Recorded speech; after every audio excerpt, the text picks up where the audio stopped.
Pascal. You are now rocking with that dude Pascal.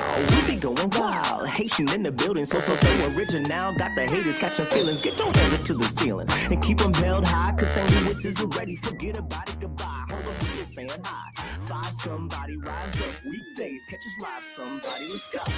Good afternoon. Good evening and good morning, everybody. Welcome to the Pascal Show. Thank you so much for coming here and being a part of the conversation today. Hope the show finds you in good spirits, because another day above the dirt is always a blessing. Let's not forget that. We have got to get straight into this, and this is crazy, guys. This...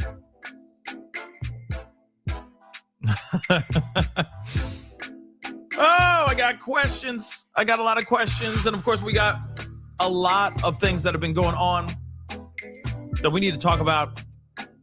Like I said, MAGA is going after each other for some weird reason. There's beef on top of beef on top of beef. And Candace Owens had a show last night. She actually did. Surprise, surprise. You know what I'm saying? She had a show. We gotta discuss that. We gotta talk that amongst ourselves, okay? Have a little coffee talk, but not really coffee, because I already had my coffee for the day. But still, this is very interesting, and we're gonna have to get into this. So do me a favor, hit that like button down below. Crush it, do what it do. Hit that reaction button if you're watching on the other platforms. If you are watching on these other platforms like Facebook, X/, Twitter, Instagram, TikTok, Rumble, Twitch, Kick. I'm on all of them, so make sure you hit that follow button. Follow. Don't forget to hit that subscribe button. Subscribe right here on this main channel.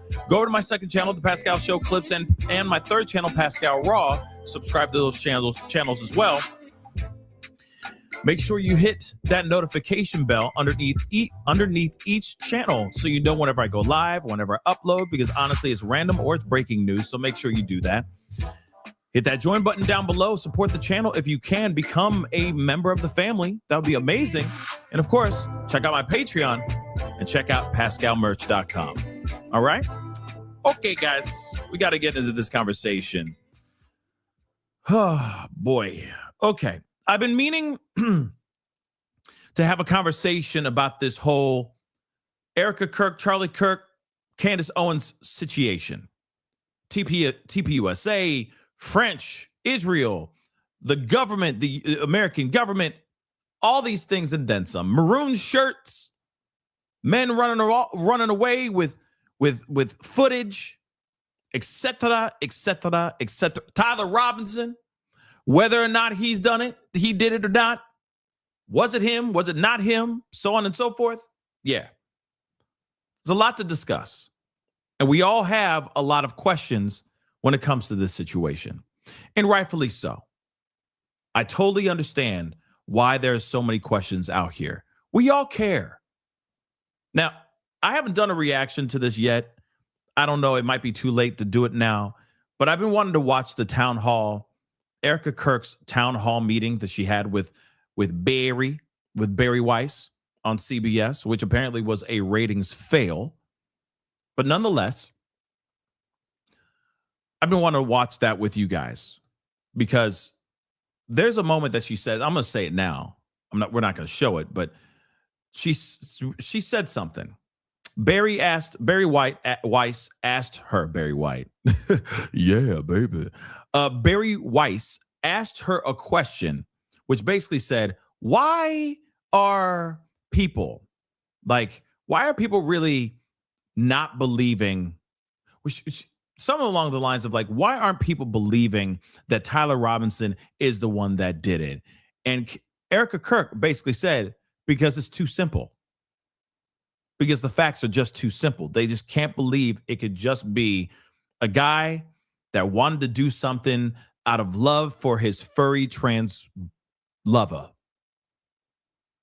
And that maybe the text messages that were sent were actually how he talks to his lover, Twiggy. Possible. It's possible. That is very possible. But all the information that was given to us seems a little bit empty, for lack of a better term. Now, of course, we've all been sucked into this craziness. Okay, we're not here to talk about the town hall interview, which basically was them trying to, I don't know, maybe test her out to see if they can put her on a on a political sphere in some sort of way. That's the vibe I was getting. Because to interview someone, to have a town hall meeting, a town hall televised meeting with the likes of any particular person, you instantly are thinking that this person's vying for some sort of political position. And that was kind of the vibe I was getting. Are you bringing her on because you're trying to test her out to see how she does?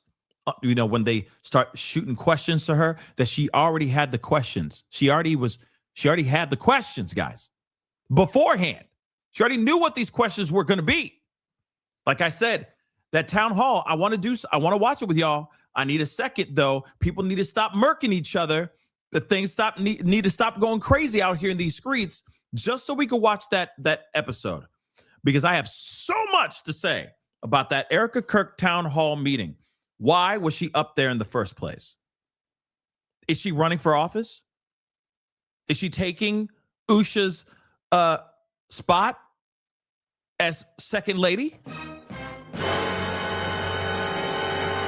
Just asking a question. Because it just seems a little bit weird. And I'm making a joke. It's just a joke. But I am asking that because it just seemed a little bit weird. Why would you be there? And it was like a load of propaganda, in my personal opinion. I agree with you, Messi. Okay? I agree with you. It was like, what the hell is this? You brought her up here to say what exactly? Is this about Charlie Kirk? Or is this really about you? Seemed odd. And it was a different vibe.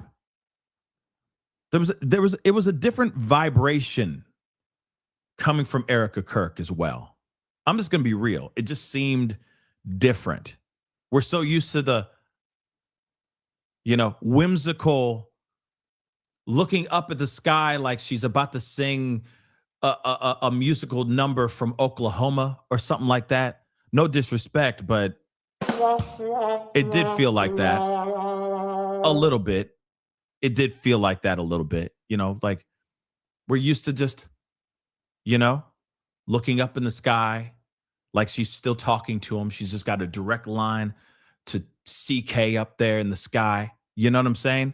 But this time brow was just down, very angry eyes, etc. And then it was weird. Like I said, very weird. I'm telling you right now, we got to move on from this. We will talk about it more, but I'm going to say this. She knew what the questions were way in advance. And she wasn't prepared. She wasn't.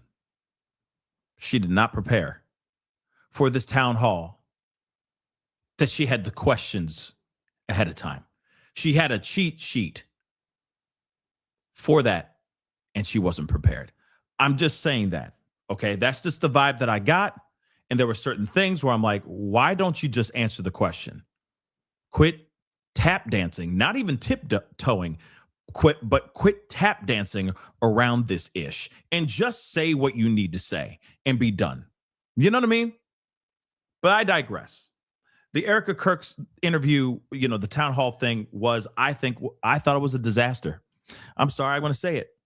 And speaking of disasters, a lot of people are feeling some type of way about Candace Owens and her most recent show. People are pissed. I got to hit the button. Diggity damn. People are mad. And honestly, I'm not surprised because the things that she was saying in this show, as soon as she went into the super chats, because she only has an hour-long show. In fact, no, I take that back. Halfway through, I watched the whole doggone thing. I couldn't be here live, but I was in my ride. And as I'm in my ride, I'm listening to the whole thing. The whole kit and caboodle. I'm stuck in traffic and all that. I'm listening to this thing, right? Halfway through that mug, she would change it complete. She completely changed the subject. First half is her talking about Erika Kirk and her sit down with Erika Kirk. And then all of a sudden, out of nowhere, about 30 minutes in, she ain't talking about that no more. She's still talking Charlie Kirk stuff. But she's supposed to be, she said in her little live or in her little Instagram video, she said, hi everybody. Yes, I'm still alive. I am still alive. Had quite an conversation, quite an intense meeting with Erika Kirk. It was about 3.5 hours long. Can't wait to see you guys tomorrow. Don't worry, we will be on tomorrow to talk all about this stuff and everything in between. I expected a whole hour of her talking about her 4.5 hour meeting. She did say later on in this episode that we are about to, take a gander at here in a second. She did literally say she doesn't read script. She doesn't read a teleprompter. But for damn show, she got a teleprompter. How does she stay on point? How does she stay on the topics? Yes, she does have her computer right there as well. So she has her notes down there as well. But let's be real. She's got a teleprompter. I guarantee you she does. So she could stay on point. She has an hour to do a show. So she only has a certain amount of time to cover what she needs to cover. I'm sure she's got bullet points right there. So she has her talking points. So she can riff for 15, 20 minutes. And then the next topic, and then the next topic, and then the next topic, right? 30 minutes into this mug, she's already moved on to a whole other conversation. And I'm not kidding. I literally was like, wait, what? I rewound it a little bit because I thought I was losing my mind. I thought I lost my mind. I was like, wait a second. Why haven't you? Wait a second. You're not showing, huh? Why aren't you telling? 4.5 hours is long. You mean to tell me y'all only talked for 4.5 hours about Egyptian planes, whether or not Charlie Kirk really sent those text messages, and a few other things? 4.5 hours long conversation, and you're covering all of it in 30 some odd minutes? That seems a little bit weird, right? At least to me, it does. Now, here's the thing. I'm not one of those people that was sitting there going like, everything she's saying is the truth. Nah, not at all. But I did have questions on, is she right or is she wrong? All of us have been concerned. All of us have been looking at this situation and trying to find out what's going on. Because let's be real. Before we look at some of this, I was hoping that the conversation between Erika Kirk and Candace would be a little bit more eye-opening. That she would say in this meeting, okay, she had a lot of things that were very true, that were very good points. And here are the things where I was wrong. Bang, bang, bang, bang, bang, bang, bang. But these other two things, I was on point on that. I was on point on this, but I wasn't on point on these. And I'm still how about this? And the jury's still out. Like the verdict is still out on these two as well. She debunked these. She showed me proof of that. I debunked and I proved I was right on these things, and these other few things we're still on the fence about. We don't know yet. But it was a good conversation, and you know what I mean? Me and Erika Kirk, we're gonna investigate it together, right? But no. That didn't happen. No one else find that a little bit strange? Am I the only one who sees that to be a little bit strange? In fact, some of the other people that I watch, there's other people that I watch who are covering this too, just to hear their opinions and all that. And a lot of them are like, yo, that was a waste of time. Like, don't get me wrong. She does talk about, she taps in on a few things here. But she doesn't go all the way in unless she is literally using this as an opportunity to be like, okay, I'm dangling some meat here, but there's a whole lot more meat left. Don't worry. I got to stretch this whole 4.5 hour meeting I had with her for the rest of this week. So get ready tomorrow. I got more to give you tomorrow. Stay tuned. You see what I'm saying? That's kind of the vibe I'm getting now. That she's going, okay, 300,000, over 300,000 people were watching last night. Record-breaking, mind-blowing numbers. Hundreds of thousands of people tuned in to hear her say 20 minutes worth of stuff. And the rest was just her talking about other things. On God. And she's like, okay, I'll let you guys know. I'll let you guys know if I remember anything more about that meeting. No, you should have already said. You should have said all that. You should have written all this down. Take those talking points. Bang, bang, bang, bang, bang. And just be done with it. Now, here's the other thing, too. Evolved. It was like, wow, bro, really? Because I heard that as soon as she said that, I was like, oh, she's milking it. Damn. She gonna fool all of us. But don't worry, everybody else is still gonna be watching. Everyone's still gonna be watching because she's still gonna be like, oh, and I remember this other thing. Today, she has a show, I'm sure, at some point today. She's gonna be like, oh, I remember this other thing between me and Erika Kirk. I have to tell you about it.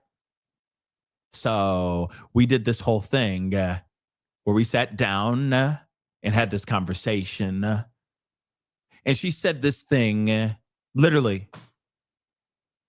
And then everyone's going to take it, clip it, put it all over on X, and everyone's going to be like, oh! Erika Kirk said what? Wait for it.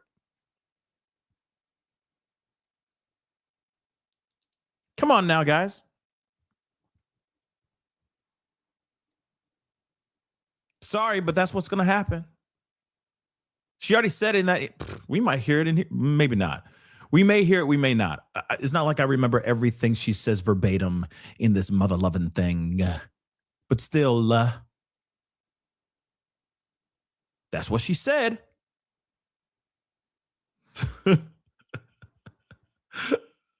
I got more, but as soon as I remember it, I'll tell you guys. Today, it'll be more meat. But it'll be un petit morceau. It'll be little bit, tiny bit. Okay? It won't be like, oh, here's the whole Thanksgiving dinner. No. She gonna go, here the appetizers. Here's a little bit of the salads. Here's some of the ham. We ain't getting to the turkey yet. You're gonna get to the turkey after Christmas break. So hold tight. When I get back from Christmas break, we got a lot to talk about. Boo, boo, boo, boo. You know what I'm saying? At least that's the vibe I'm getting. And I think a lot of other people are starting to catch on to that. People are heated. And I don't look at comments, like I don't look at the chat, but man, did I look at the chat. Woo-hoo! People are out here going, oh my God, she is sellout.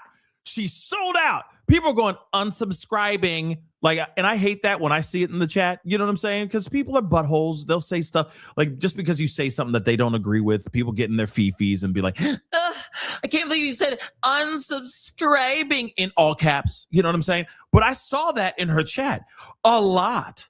So many people got mad. Dog. Damn. They got mad. And I'm like, how is she a sellout? Is she a sellout? Where did she sell out? Where? Man, some of y'all think that she became a clone. Some of y'all actually think she's a mother-loving clone. Stop it. Stop it. But but that's the thing. This is the audience she's cultivated. She's brought all these people in, all the very practical, very,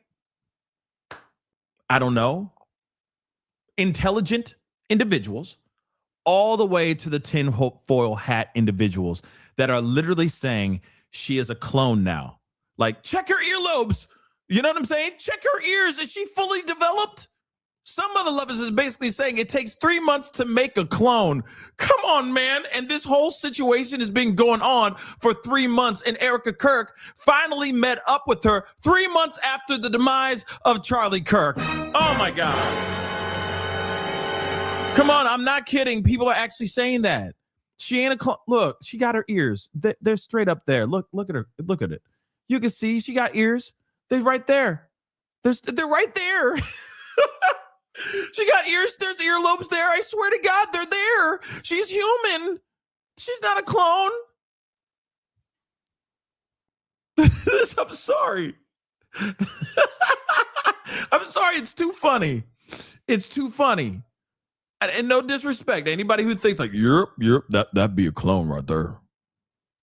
That'd be a clone right there. She even looks even more light skinned now. They didn't leave her in that oven long enough. The color's off even.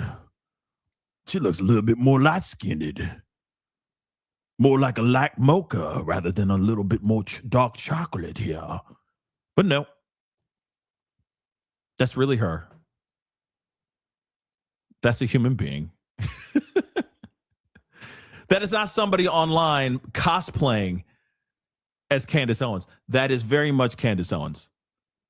Clones. Come on, guys. Literally, people are saying she must have been a clone. She must be a clone. That she literally sold out. Sold out. And I'm going, where did she sell out?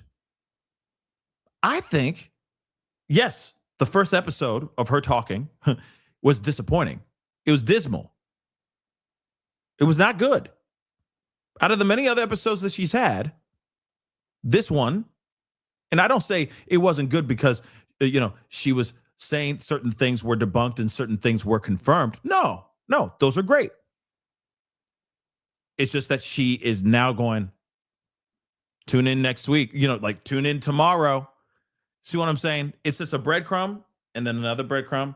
And then another breadcrumb, instead of just saying, today we are talking solely about Erika Kirk and my meeting with her. Didn't happen. See what I'm saying? That did not happen. Half of the show was about that, and then the rest was the other mucky muck, okay? Now, few things that we need to look at before we go into this thing, all right?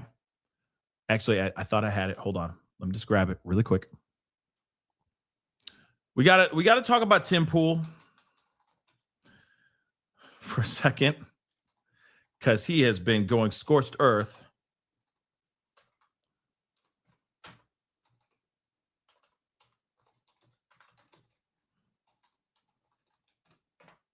He has been going scorched earth on Candace O. All right. And we need to talk about this because he says straight up, oh, I got this huge breaking news and you're about to hear this information about Candace Owens.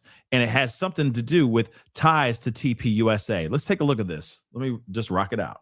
Okay. I'll say things that I probably shouldn't say, but I'm going to say because I always get super heated on this. Candace Owens has the same security team as Turning Point and Charlie Kirk did. She's lying. She has the same security people.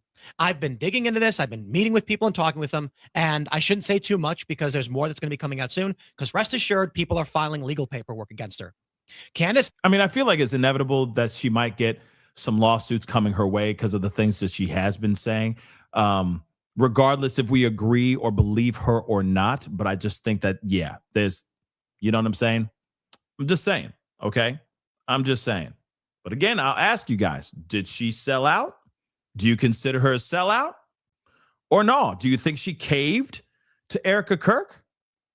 As soon as Erika Kirk showed up, at first she was all like, just made out of brass balls. Like, yeah, say what you want to say, girl. You're supposed to act like a CEO. You ain't acting like no CEO. And then as soon as Erika gets off that private jet, she suddenly goes, oh, never mind. I'm just so sorry for saying what I said. And I'm just very passionate. I just really care because I really was a good friend of Charlie Kirk.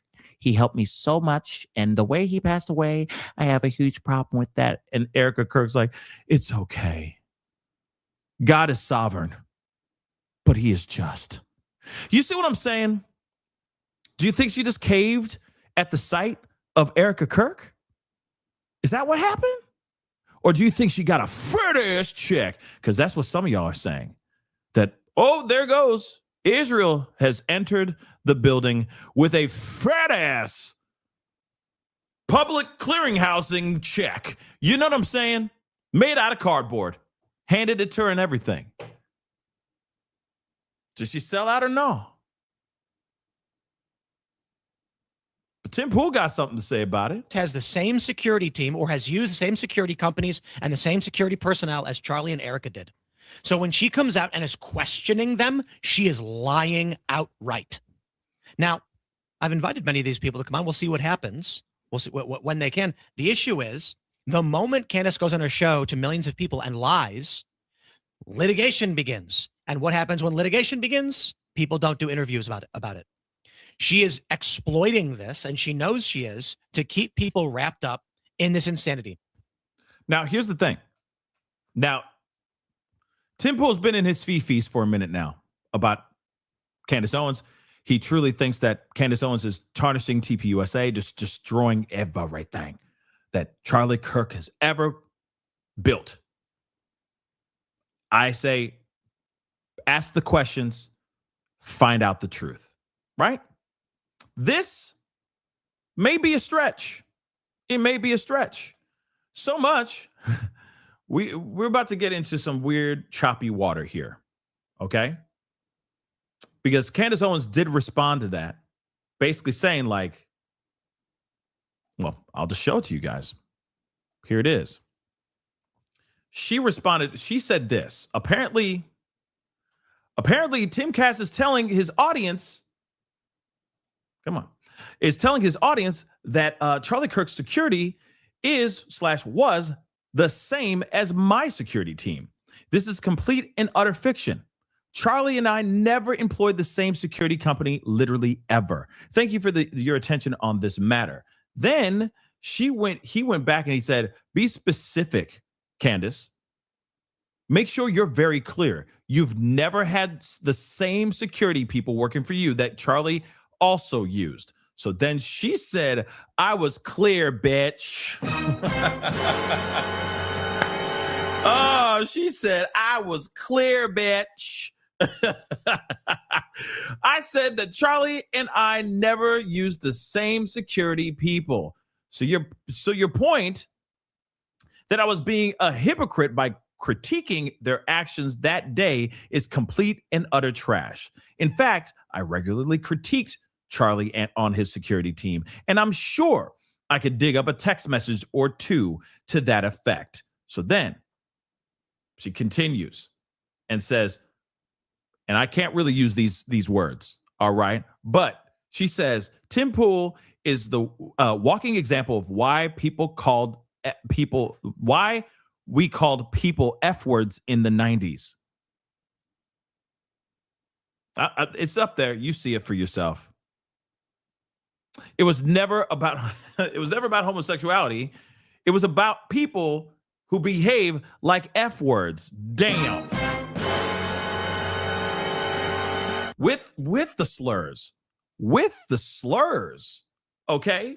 With the mother-loving slurs. So Tim Pool's been going out scorched earth on her and talking about everything that's been going on.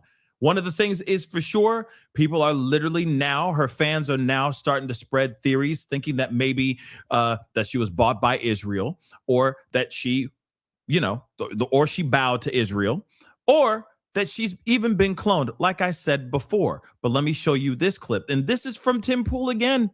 He is, like I said, he is focused. And of course, this all has to do with the end of the show, which we will get to. I'm going to show you guys this stuff here too. But at the end of the show, she's doing her super chats and she's trying to say that the chat is filled with bots.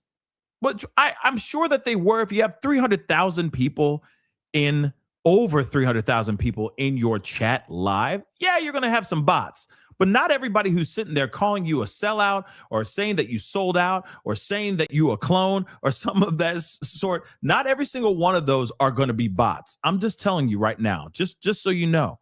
And she's had big turnouts. She has had big live shows. 50,000, 50,000 viewers less than what she did last night. But she usually has a lot of people in there. And that was the first time I've ever heard her say anything about freaking bots.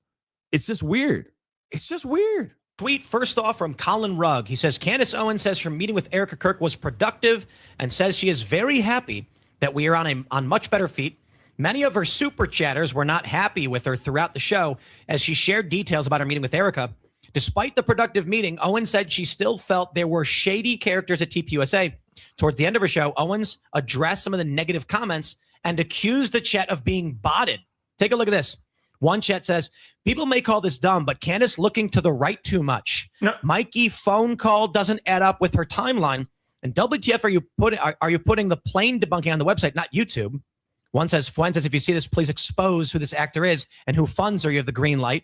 One person saying, wow, this breaks my heart. Another says, this is just a word salad. She is rambling. Sad to say, but you are not passing the vibe check. The market is always right. And the chat is overwhelmingly saying you are not the same. They are literally turning on her in real time. Literally throughout the whole thing. Why? Because they're mad. Because they're mad that she didn't say what they wanted to say? Think about that for a second. Because she responded in a way that they're like, nope, that doesn't suffice. I'm not sassified, and I needs to be sassified. But literally, all the people that she's been bringing into her show, all of them mugs. Well, not all, but a good portion of those people turned on her in real time. Angry as hell. Basically saying, how dare you? You're supposed to be standing 10 toes down. You ain't standing 10 toes down in this show. What the hell is this? This is not who I subscribe to. You see what I'm saying? Pretty crazy, right? But let's continue on. Oh, it gets crazier. Candace having to tell her audience she doesn't have the goods. It's not going well. Here's more. One person says, so in other words, you were wrong about everything you said. Another person says it wasn't a plane. It was really a flying carpet. Candace has been set up. These bits in the room are next level. Another person saying, is this an apology video for Candace? And here's where... Now, let me tell you something real quick before we continue on. I want to make it abundantly clear. Clearly, he is looking for the, his look at this whole situation is very biased, right? He does not like Candace Owens at all. He wants to see her crumble and fall in real time. Yes, there were a lot of people in there that were calling her out and saying that she's a sellout, but there still were a lot of people in there saying, hey, I appreciate you giving us the updates. We can't wait for more, blah, blah, blah as well. Real talk. There were people in there that were definitely down and happy about what she was saying, because there were certain things that she was saying that she's like, hey, they still have basically the jury's still out on this piece of information. We talked about this. We found even ground on this. I'm still she even said, I'm still side-eyeing the hell out of TPUSA. But there were certain things that she was able to prove to me that I was not correct on, but there's other things that I was correct on. And we were able to kind of squash the beef on that. You see what I'm saying? But like I said, of course he's going to be biased. Of course. He wants to see her fall. It's real fun. One person saying, Candace Owens has either been cloned or threatened. She is backtracking and backsliding after her productive meeting with Erika Kirk. It's over. I'm telling you right now, I think she was threatened with a lawsuit. I think so. A lawyer was involved at some point in their meeting. I want to make that abundantly clear as well. Now, she doesn't say why that lawyer was summoned, but I have a feeling she wasn't physically threatened, but I think she was threatened as far as lawsuit. You see what I'm saying? But let's continue. Here's one. One person tweeting, this is super suspicious. I think she got cloned. They're officially promoting the new Candace. Another individual says, we will only see a clone of Candace from December 16th onward. It takes 3 months to grow a clone, hence why it took them until now to finally have this meeting. She was a nice girl. I hope her and Ye's clone still get along in the future. I mean, literally, it's like, yo, stop it already, right? It's like, check her earlobes. Is she fully developed? Like, stop. That really is Candace Owens. But I also think that she is starting to, and I kind of expected her to be a little bit more how she usually is. Let's be real. Like when Erika Kirk was basically saying, like, stop talking about me, Candace. And she's like, what are you talking about? This is the moment where you're supposed to be acting like a CEO, and now you acting like a crying widow. What's up with that girl? Right? Remember all that? She didn't act like that at all in this one. She made some jokes in the very beginning, which we are going to take a look at here. But at the same time, I don't know if everyone caught her jokes. And I don't know if the jokes that she was throwing at us, the viewers, were the right time. You know what I mean? Like maybe it was like too soon. Like, baby girl, too soon. Like, nah, bro. Nah. This is not the time to be making very dry jokes. Very dry jokes. And I think people took that seriously and kind of took offense to it as well. But without further ado, we're going to take a look at a chunk of this bad boy. I just want to show you the beginning of this because this is very interesting. Like I said, she did about,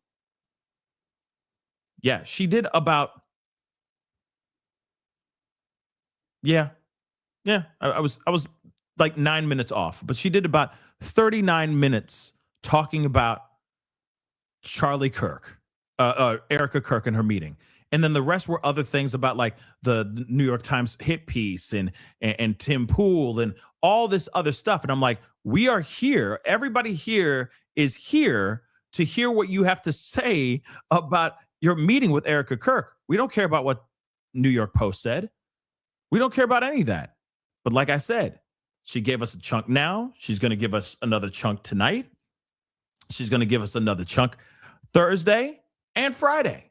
And that's how she's going to end the show, on a high note, in hopes that people will come and tune in when she comes back from holiday. That's just what I think. But let's just check this out. This is insane. Okay, everybody. Shabbat Shalom.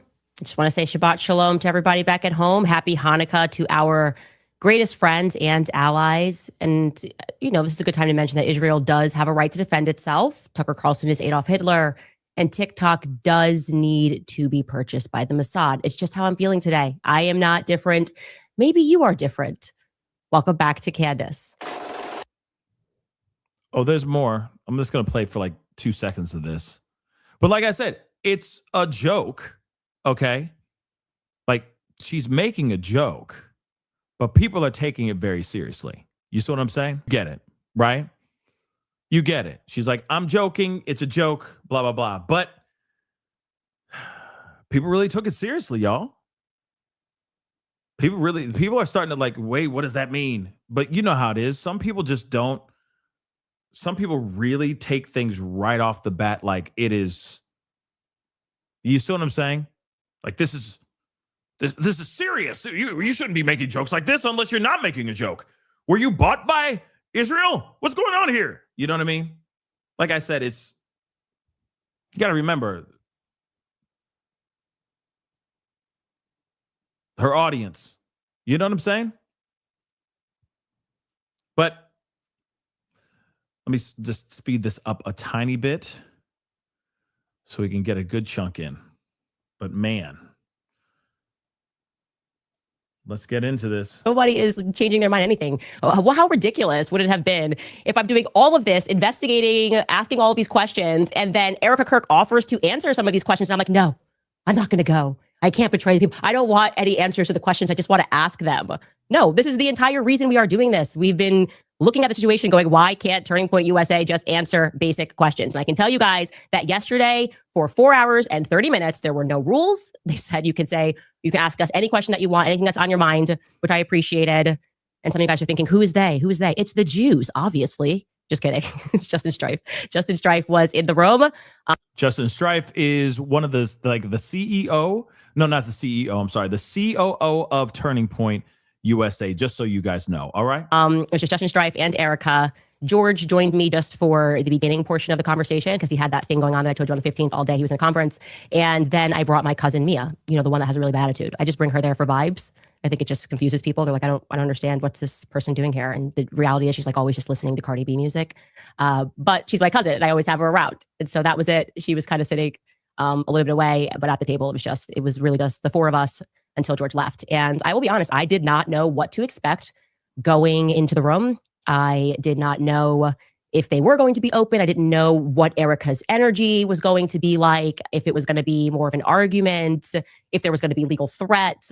You guys were telling me not to drink water, so I didn't drink water. Well, I brought my own water, but I didn't drink that water too. It was a lot. There's a lot going on, okay? And the conversation started with Justin Strife very sensibly saying, what are we looking to accomplish here? Like, what is the actual aim of this conversation? And he was pretty clear, and Erika was very clear, that they were sort of most upset with obviously a bit of a fever pitch, when I tweeted that it was a godforsaken company and people should not give money to it. And I have to own that. That's aggressive. That is actually aggressive in the retrospect. I was very frustrated. And I don't know, I felt like we weren't getting any answers and there were so many lies. And then I was getting attacked for asking all meaningful questions that was within their capacity to answer. Okay. So again, she basically says that she said that for attention. I'm sorry, guys, but I'm just going to keep it real. She sent that out as a tweet to get attention. Not because she really felt that way. She did that for attention. You see what she just said, right? She's like, yeah, okay, yeah, I get it. It was a little, it was a little extreme, blah, blah, blah. But why would you say that if you don't believe it to be true? If you're going on to a tweet and saying they betrayed Charlie, within the same text, guys, within the same tweet, she said she has been, that Charlie Kirk has been betrayed by his own organization, TPUSA. And she said, please do not donate to this godforsaken company. Ask for your money back. She said all that in one tweet. You understand that, right? And the fact that she is saying now, oh yeah, yeah, I get it. That was a little extreme. Huh? So you said all of that just for attention? Or is there some truth in there too? Did TPUSA betray Charlie Kirk or not? Or did you also say that and add that into that tweet just so you can get some attention? You understand what I'm saying here? Do you understand? Instantly, right off the bat, I'm like, wait a second. Okay? I'm not sitting here saying that she's totally out off her rocker, but that was extreme. And I felt like it was for good reason she would say something like that. Because she maybe had some piece of information that was damning, some smoking gun evidence saying that TPUSA screwed over Charlie Kirk, betrayed him. Do not donate and support that show and that platform. And now she's like, yeah, that's not good. Right at that moment, I'm like, oh. A lot of people might have been bamboozled in this situation, baby. I told you, I definitely, my problem in life is that I can rise to anger very quickly. I shared with them that I really felt like I was. You heard that, right? So all of this was just about anger, and that's it? Hey, I'm just asking the questiones. And you have to hear what she's saying. Don't worry, I'm not going to nitpick every single syllable that comes out of her mouth in a second. But I'm just saying right off that was the moment for me where I was like, so then what does that mean though, baby? Do you mean that you just made all of that up just so you can get some clicks and people freak out? And just so you can get some attention from Erika Kirk and TPUSA? Because I'm going to tell you right now, it definitely worked. TPUSA definitely jumped out and were like, oh, damn, wait a second, hold up. Guys, we need to do this and address the situation. And if Candace, is available, cool. We'll get Candace in here, to talk about this if she wants to be here. But we will debunk all this stuff that she's been saying out here, right?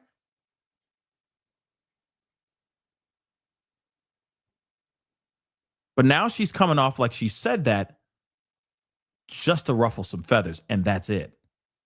Does that automatically take credibility out of everything else that she's been saying? Like I said, it could be that first domino.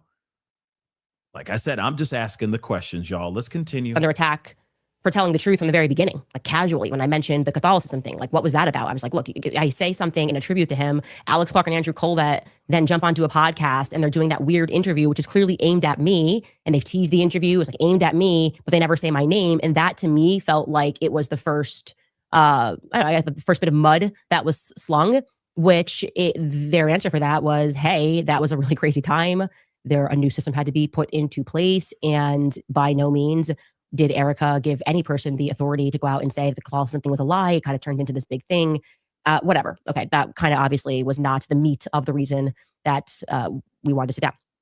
I will say I was immediately refreshed by the fact that one of the first things that Erika did was she owned the lies, or rather, I guess they would cage it as miscommunications that were coming from various people at the company. Like, look, this is a company with 650 people that are employed. Everybody at this time is exceedingly emotional and they are communicating. And no matter what somebody says on Twitter, they assume that this communication has come down from management, and that's not always the circumstance. But they owned right away, which felt great, that if you guys recall, Erika sat down with Glenn Beck. I actually missed this portion because I didn't get to watch the interview in its entirety, and we were pulling clips because a lot was coming out very quickly. But there was a portion that was going around that was viral, and it was Erika saying that she had Charlie's phone and that Charlie never texted anybody the night before, saying that he thought that they were going to kill him. And that obviously reflected poorly on me because I was the one who said that he did, in fact, text multiple people the night before. And then I went on Jimmy Dore on Friday, Jimmy Dore show, and I clarified. I said, Andrew Colvett told me specifically that he was one of the people that received this text message. So I got that first person. I didn't get that from a source. I got that directly from Andrew Colvett. And then somebody who had access to Dan Flood's communications said that Dan Flood similarly received a text message. They owned that right away and explained. Erika said that she has Charlie's phone. She's looking at his iMessages. And it turns out that he, like everybody else, communicates on Signal. He communicates on Telegram. And that when she heard me say that, they then went and looked, and yes, that what I said was true. Andrew Colvett received a message the night before, and Dan Flood received a message the night before. Now they asked. What's interesting is that either Erika Kirk did not have the bandwidth or the ability to get into her late husband's messages, like, his other apps that he was on, or Erika Kirk said that to try to slap Candace in the face and try to destroy her credibility in real time. It's two things. And then she could act like, oh, I'm acting all brand new. Like, oh, I didn't realize that he had Signal or Telegraph or all these other apps where he can throw out DMs and have group messages with other people. You see what I'm saying? That part seems a little bit odd to me, right? Again, the fact that she would not know any of that, she would be completely in the dark. Erika Kirk would be completely in the dark. Yet she is the CEO of the company that her late husband put together. Why would she not know this information? Like I said, I'm glad that they were able to clarify that and that Candace Owens was not lying about that. So that's good news. But at the same time, it's interesting, right?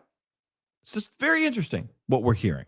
Okay, let's continue. Asked me if I had actually like a concrete copy of what Dan Flood got the night before. And I said, no. Somebody told me what it said, which was almost exactly what Andrew said, which is they're going to kill me. Andrew did not know who they were, that he was referring to were, but they clarified that the message that Dan Flood received said the left is going to kill me. So I can't confirm that one way or the other. I have to trust them on that because I did not see that concrete message. I was told that it said they.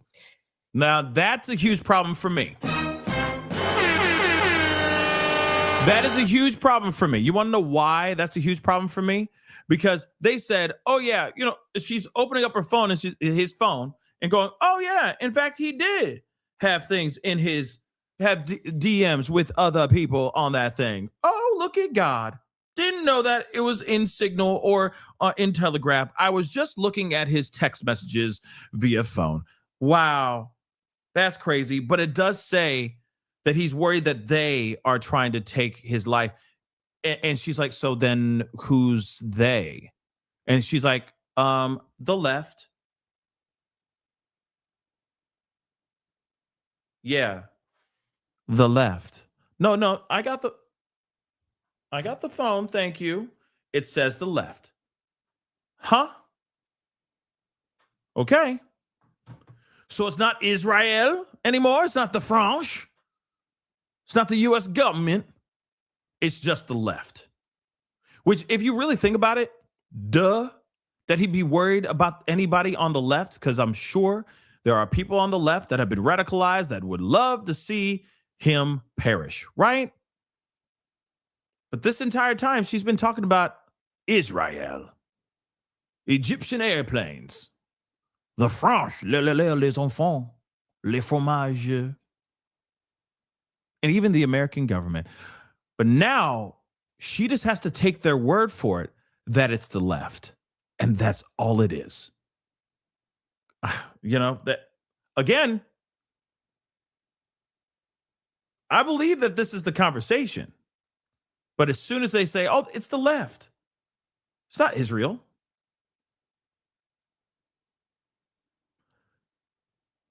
It gives me great pause, guys. It just does. Now, obviously, we discussed the moment, and I'm laughing here because you TikTokers are actually out of control. You guys are going to be the reason that Israel gets TikTok, because you guys are acting a fool all the time. And the videos were so hilarious of you guys mocking the Barry Weiss interview. It's great. It's good to laugh at ourselves. And Barry Weiss is always worth laughing at. But I was sort of like, hey, I felt name checked by the podcaster, Candace Owens, this obvious setup, and then asking me to stop. And it's interesting to hear Erika say that the reason she didn't ask me to stop in the beginning, because she was actually learning things from the show.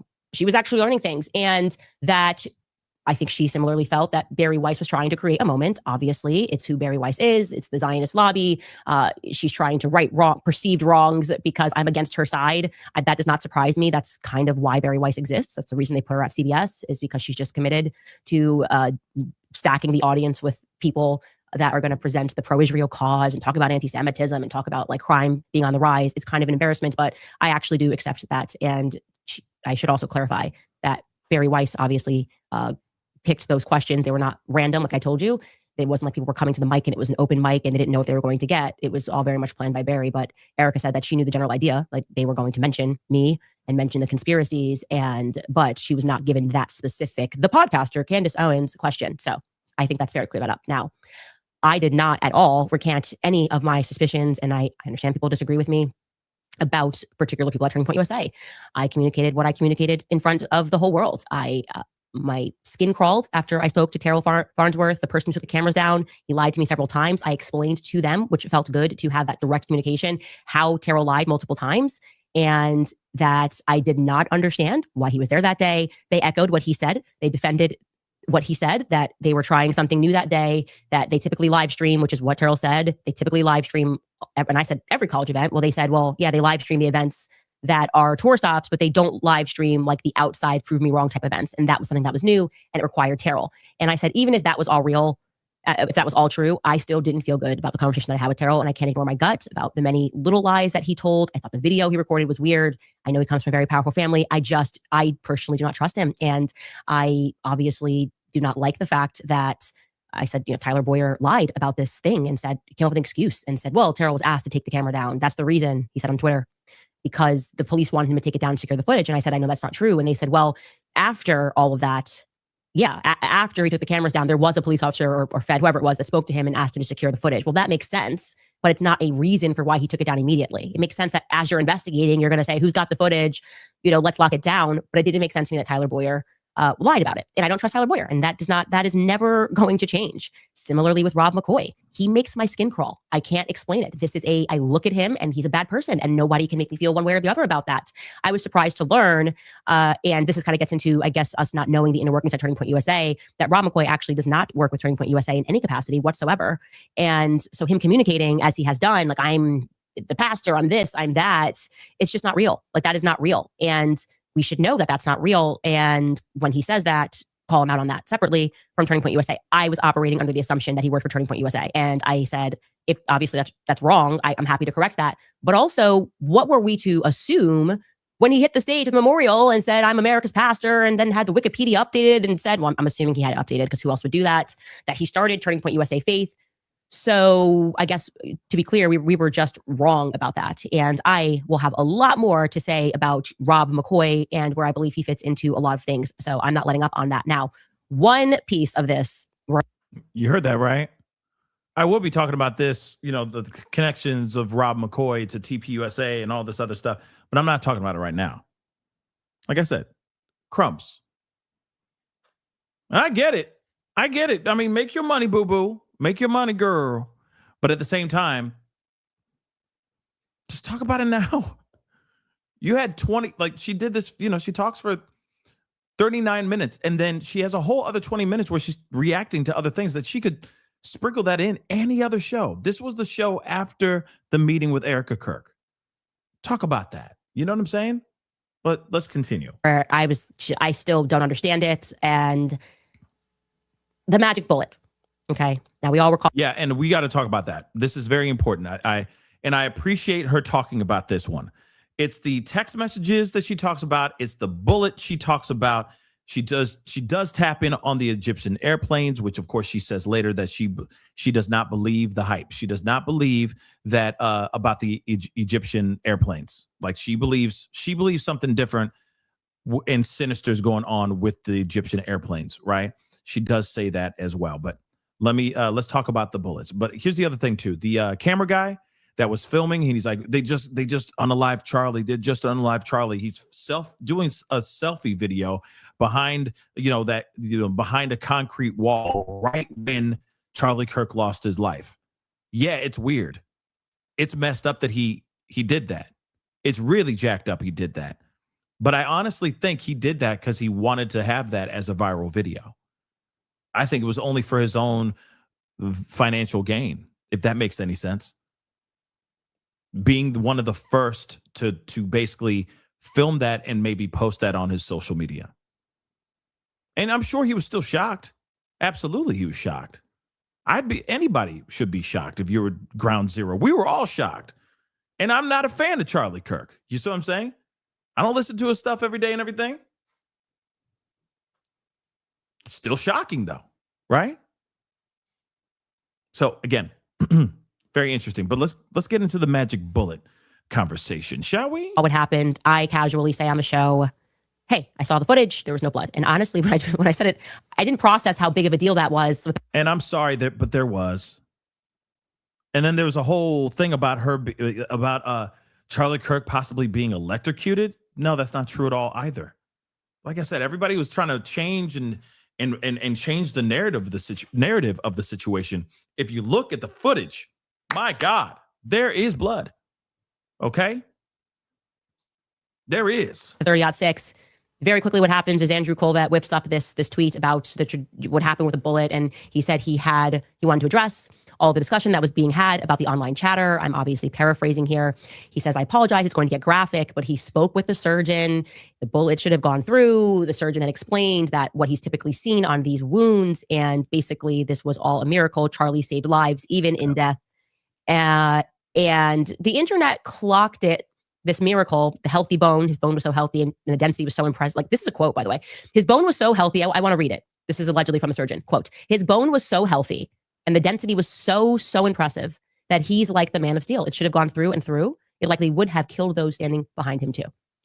And we were just like, that kind of was like the beginning of the WTF, right? I feel like that was kind of the beginning of it. And immediately people in the comments responded to Andrew, and he said, this individual said, this post is so fake as it would violate HIPAA. Like, there's patient privacy. You can't just call up the surgeon. And then Andrew Colbert replies and says, rest assured, I would not have posted without full permission. Now, he said he spoke to the surgeon, and they confirmed that Andrew spoke to the surgeon, but that they did not know that he was going to write that tweet. They did not know that he called up the surgeon. So like, it very much came across to me like Andrew was just flying by the seat of his pants. And using this as an opportunity to try to immortalize Charlie Kirk as well. I'm sorry, but I said it. Remember, this is an opportunity for them to iconicize the image of Charlie Kirk. I've said this before. Let's not forget this. Like he lost his life in such a horrific way. We can all agree on that. But as soon as he lost his life, you know for a fact they hopped on things so quick. Did you not know he has a book? Do you not know he has a book out right now? No disrespect, but did he really write the book? That's what I'd like to know. Did he really write the mother-loving book? Let's not forget the T-shirt that they sold as soon as he lost his life. The same T-shirt that he was wearing when he lost his life. Freedom. They sold the hell out of that shirt. So again, they're using this as a marketing tactic. They just lost their leader. They just lost a big voice in the conservative sphere. And they use this opportunity to be like, yo, this guy was a man of steel. Even in death, he was protecting people. He was doing whatever he could. Man of steel, everybody. Give it up for the new Charlie Kirk. By the way, buy his shirt. Oh, and we got a new book, by the way. Did you get it? Stop in the name of God. You know what I'm saying?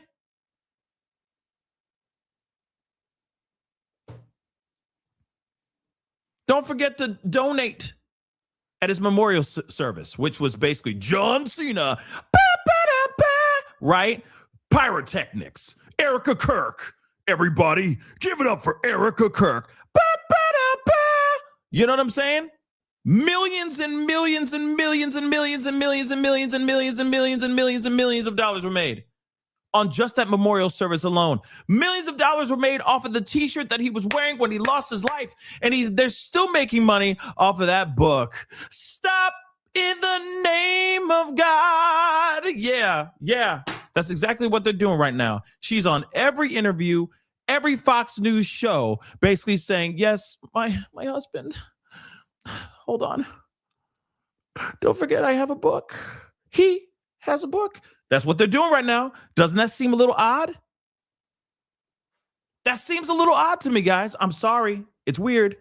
It's weird. It's weird. She has not had a moment, I feel. Just me. This is just me. I have yet to see her actually take a moment to breathe. Erika Kirk. I said it on the other show, on another video. I said, sweetheart, go somewhere. Take your kids. Go live off the fat of the land for like a week. You see what I'm saying? Turn your phone off. Stop worrying about selling books. It's going to sell itself. You got a whole team. You got a whole team that could be selling the hell out of that book. You guys are already you're raking in millions and millions and millions of dollars. It's not like y'all are going broke anytime soon. Go take a moment to grieve and say goodbye to your husband. She hasn't even done that, I don't think. Clearly, I'm not her best friend. I don't know her from a can of paint. But at the same time, that's the vibe I'm feeling. A book is already out, son. He has been in the ground for 3 months, and a book is already out.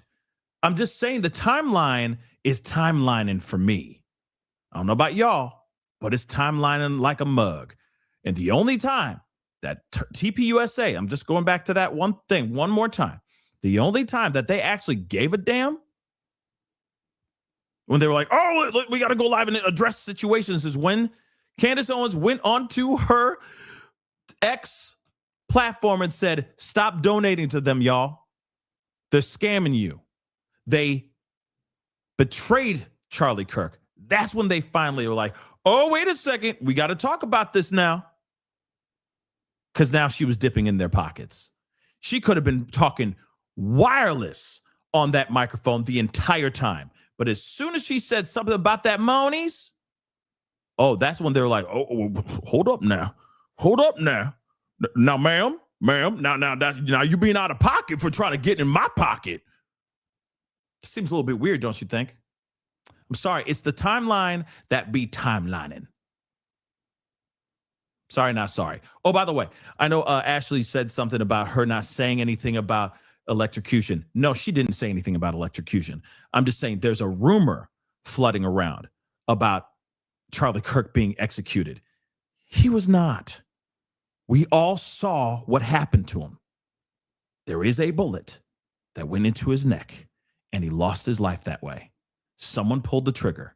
Was it Tyler Robinson or was it somebody else? The verdict is still out on that. I still think Tyler Robinson pulled the trigger, but I don't think he's the only one who helped him pull that trigger. But moving on, let's get into this. Okay. I don't know. Like he was just flying dark on me. And I was like, that seems very strange to me because why would a surgeon do that? Like the first thing the surgeon should say is, I can't speak to you. I don't even know. In theory, Andrew wasn't even there when Charlie died. I don't even know why the surgeon even knows this guy, actually. Maybe he hung around after, but Andrew was not one of the people that got into the hospital or anything like that. So this is quite literally the PR guy who's calling the surgeon. And so that just seems very inappropriate for a person to do, period. And I would say it was kind of the beginning, but that was what I got from that. Now, obviously we discussed the security. I brought up Brian Harpole, this interview with Sean Ryan. And this interview was not the greatest look. It isn't. Once you hear everything in retrospect and then you listen to this interview, yeah, it's bad. It's bad. It's a bad look for him. It's a really bad look for him. And I think we can believe Turning Point when they say that they did not approve of this. They had no idea he was going on Sean Ryan. I think that's pretty clear. I don't believe he works there anymore. He better not. So that was kind of him just getting out there and perhaps trying to rescue his own reputation. And I think that only made his reputation worse, actually, because people rightfully sensed that he wasn't telling the truth in that interview, that he was being cagey, that he was saying things that didn't make any sense. Again, it doesn't make any sense. You got text messages coming from his security team, reaching out to the chief of police for that place and being like, hey, are you guys going to have some people to look over the walking space on the roof and all that, right in that area near Charlie Kirk? And they're like, yeah, we got you covered. Okay. And he goes, and that's all I got. And, that's all I got. And I'm like, what are you talking about? You reach out to him and you say, are you sure about that, bro? You got people who gonna be there? Can I meet the guy? Can we have a meeting before the event really, really quick so we can just talk about logistics and who's going to be A, B, and C, who's running point on your team, and you guys get to meet who's running point on my team? None of that happened. It was a small series of text messages, and that's it. And let's not forget, we already talked about the drone stuff and everything, which is appalling. They say they weren't allowed to use drones, yet they still had drones flying. And that's what we're hearing from other people that were there working with Charlie Kirk. Yes, even off the record, even the walkthrough, right? The walkthrough that they didn't even have. Crazy stuff. He looked like Boo-Boo the damn fool. Let me skip ahead though. If we want to protect the integrity of the case, I'm not going to, if you say, we've got the footage of him taking a shot, I promise I won't say that to the audience, but I will communicate to them that you have something that is solid. And no, to the exact contrary, this guy effectively said, not effectively, he said that they have nothing but the affidavit. Okay, so what we have seen is what they have. What is being discussed publicly, you are this whole non-expert problem with well, you don't know. It's like what you read, his messages that don't have any dates on it, Tyler Robinson writing out everything and the clean alibi, that's what they have. And what he explained to me was that that's the affidavit stage. That's where it's at. And then what takes place now is the investigation is ongoing, right? So right now they're looking for more information. And once investigators, they could very well have obviously footage. And that is why they might feel that, we're definitely gonna get this prosecution. But the reality is they don't actually share that information with the victim. They don't share that information with Erika. They don't, in this part of the process, they will not know what investigators have discovered. This is what the lawyer told me until May. Okay. They have not seen anything that you have not seen. Is what I want you to know. Interesting. So they're completely in the dark, just like us. But why aren't they asking the questions like a lot of us are asking questions?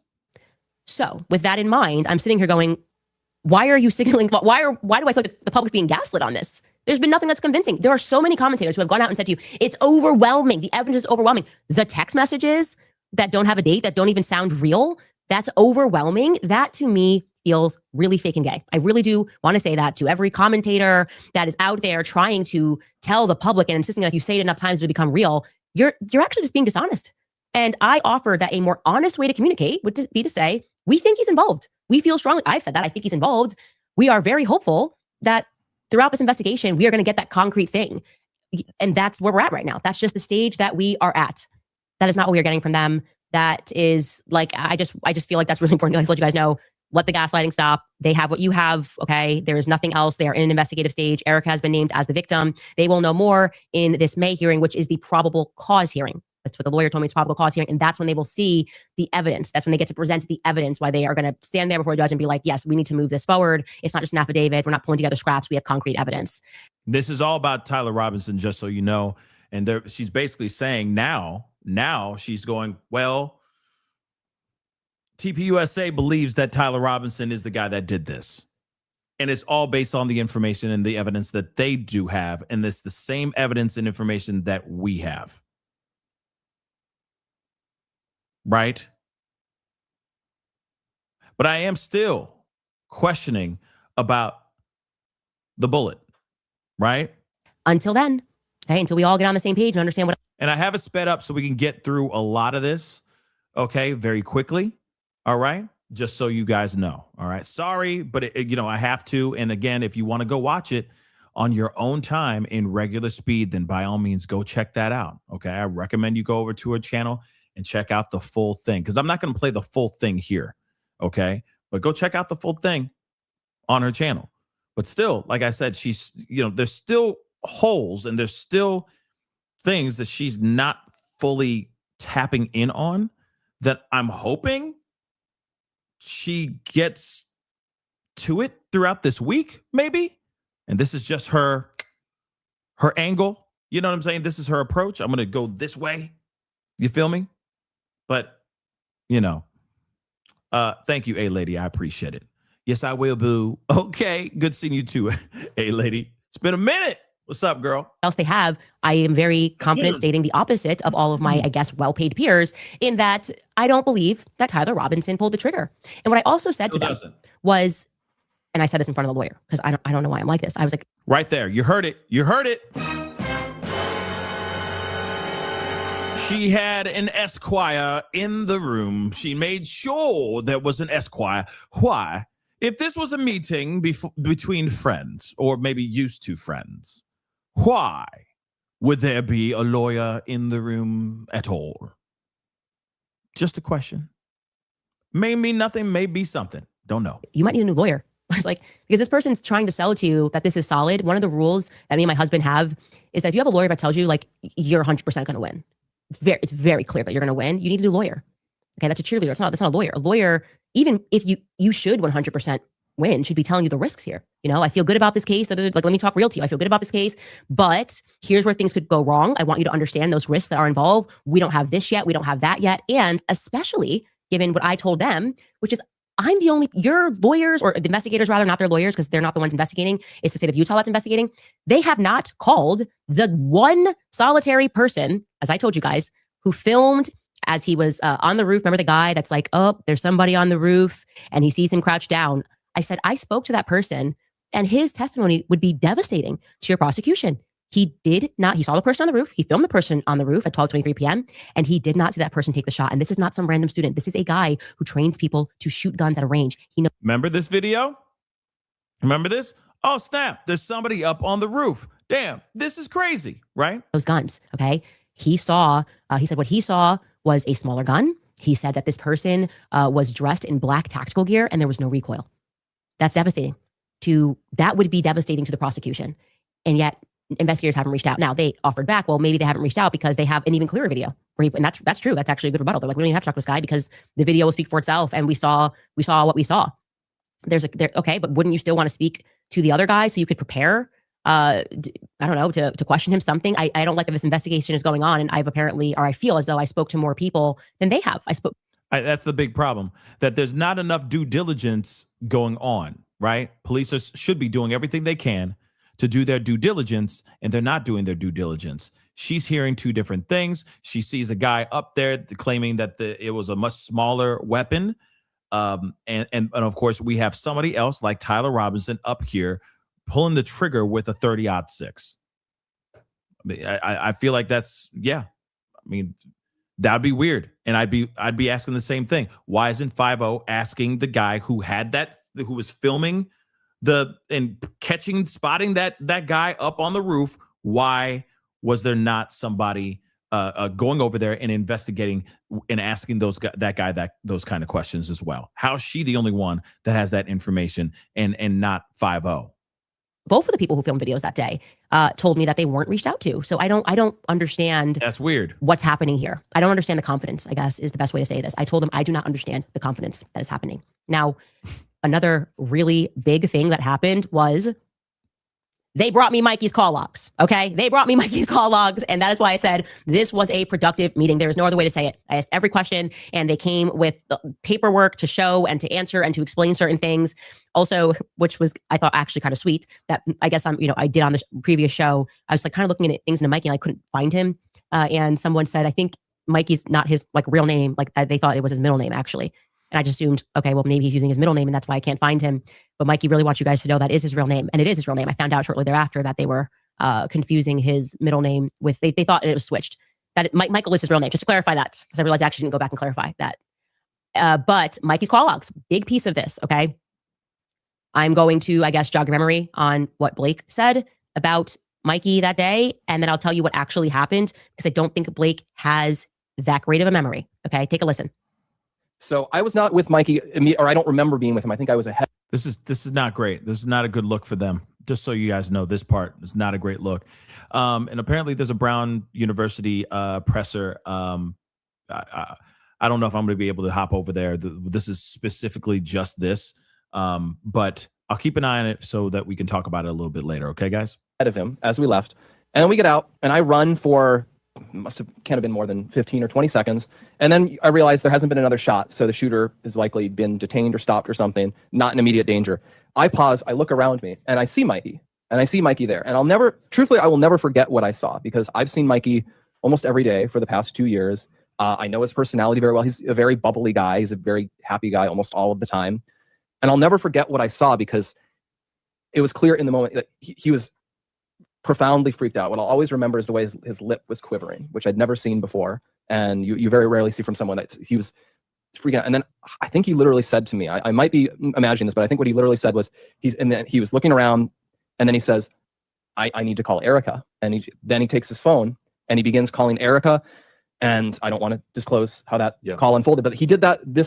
Your mind extends all of this, but that is happening within a minute of all of this occurring. I remember he calls Erika. Around the same time, I pull out my phone and I call my mom just to say, Mom, there's been a shooting. You're going to see it on the news. I'm okay. Pray for me. I've got to go. And I remember that call. And around the time I put that phone away, and then he immediately calls his dad. He calls Rob McCoy and he says, Dad, someone shot Charlie. You need to call all of your pastor friends. Charlie was hit. We need everyone to pray right now. And that's what he told him. Okay, so that's just not right. And so when he says, I might be imagining this, I'll never forget, followed by I might be imagining this, probably means that maybe you forgot and like you really could be imagining. Now, for me personally, I think the normal physiological response in these high adrenaline situations for most people is you lock in. They're literally your body, when it goes through something, when it's terrified and it's going through sort of like you are really paying attention to details. We've learned about this many times over in health class growing up. This is why they talk about that fight or flight response, and quite literally there's stuff happening to your body. And so there's a lot of details here that are just not accurate. And the one that surprised me the most about these call logs is I certainly feel that we were given the impression over and over and over again that the first person Mikey called was Erika, right? He called Erika. We were told this by many people also, that he trained, like he almost went to a camp and trained, and Charlie was like, 1, 2, 3, go. Now here's the thing. I'm going to move ahead, because to me, this is the stuff, like the fact that, he didn't really call Erika first. he started calling other people before Mikey McCoy started calling, Erika Kirk. I mean, yes, it's off. Okay. Like it's off, but it to me, it doesn't matter. You know what I'm saying? Like, I don't think anything sinister about like forgetting the timeline when something so traumatic has happened, in my personal opinion. Okay. So I'm going to get straight over to try to get to the Egyptian plane conversation. Okay. Because like I said, there's some things that she talks about that I'm like, I don't care about that part. This is like low, very, very, these are ground balls that you're talking about. You're talking about hitting a ground ball, and we're talking about the big problems, like the Tyler Robinson stuff. How is he connected to this whole situation? Was it really him? Do you believe that to be him or not? Right? The text messages on whether or not Charlie Kirk was concerned about his safety and his livelihood a day before he actually lost his life. Is that actually true? And who was he worried about? Was he worried about Israel? Was he worried about the left? Who is it? And do you actually have that information so that we could see that? Because they could mean many things. Many, many things. Could be some radicalized Christian. You never know. I know. How dare I say that? How dare I say that? But again, it could be. Who's they? But they didn't say that. They just said the left. Which is a very typical thing to say. Which, let me just say this. It could very well have been the left. But she says she never saw the text messages. So how could we believe that right off the bat? With everything else that's been kind of not so transparent. Can you blame us for sitting there going, the left, for real? Yeah, the left half of the country. Only people who are left-handed. You know what I'm saying? Like, come on. Just saying. The business lane at Turning Point USA, but I'm certain, I said, I am absolutely certain that I did not get this from an obscure source that BB offered to fund Turning Point to the next level. And it was part of my frustration with that sit down with Alex Clark, where Andrew said, oh, there was not $150 million that's made up. I told them, Andrew Colbert was my source. Andrew Colbert told me. And that's big. Sorry. I forgot about that part too. Diggity damn. She's sitting here saying, hey, money,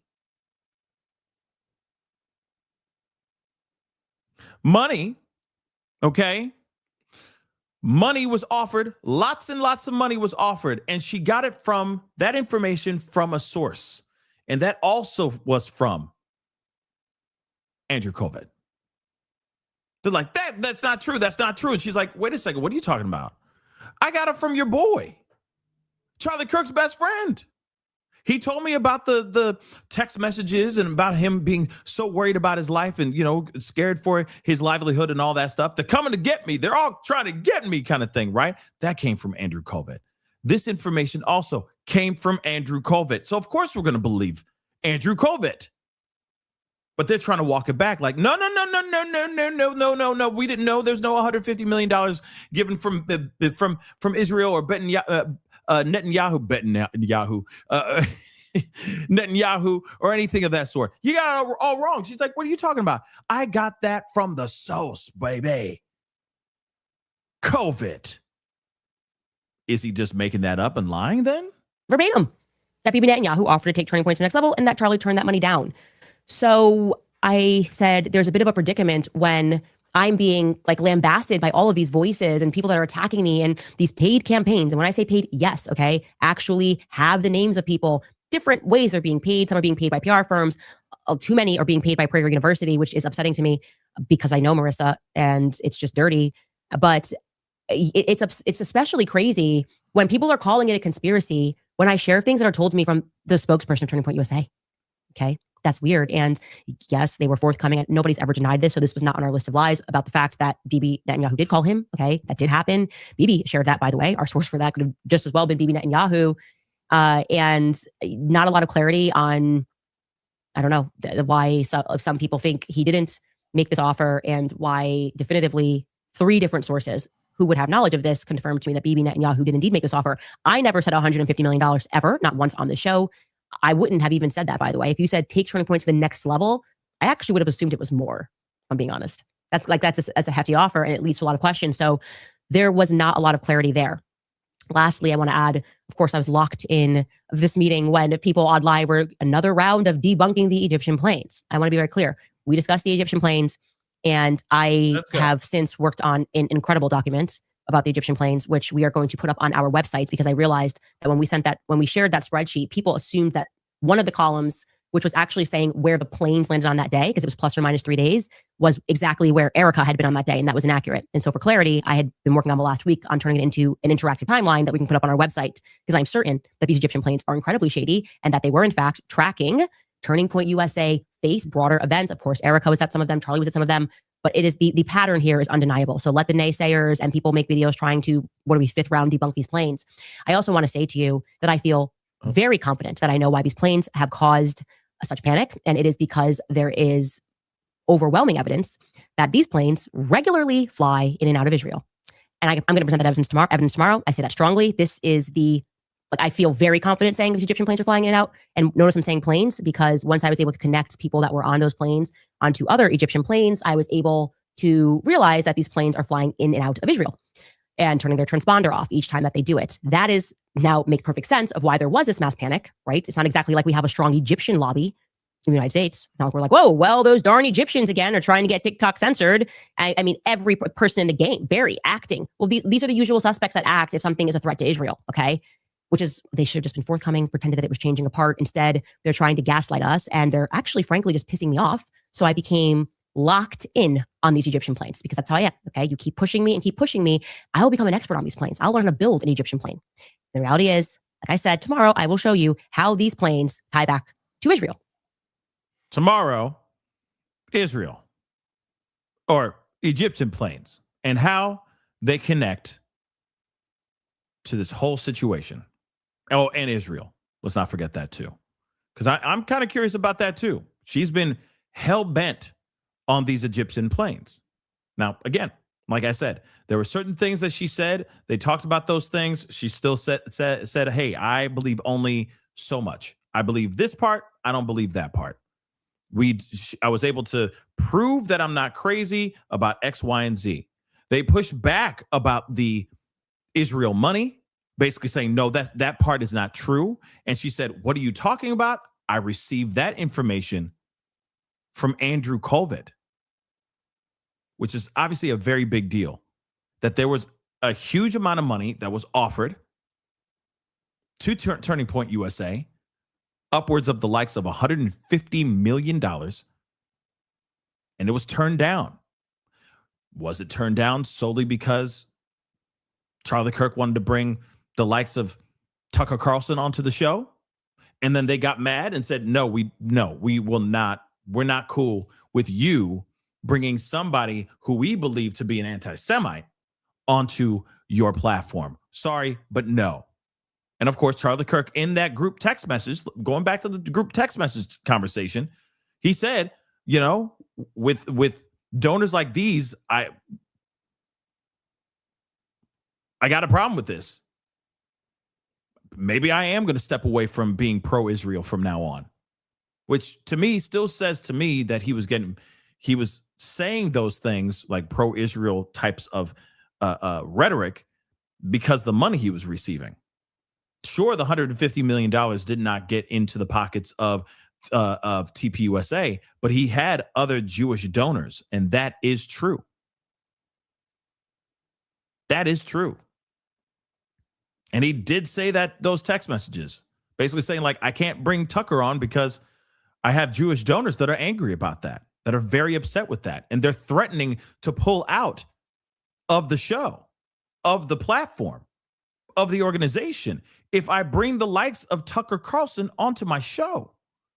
And he literally said, hey, I'm done. Right?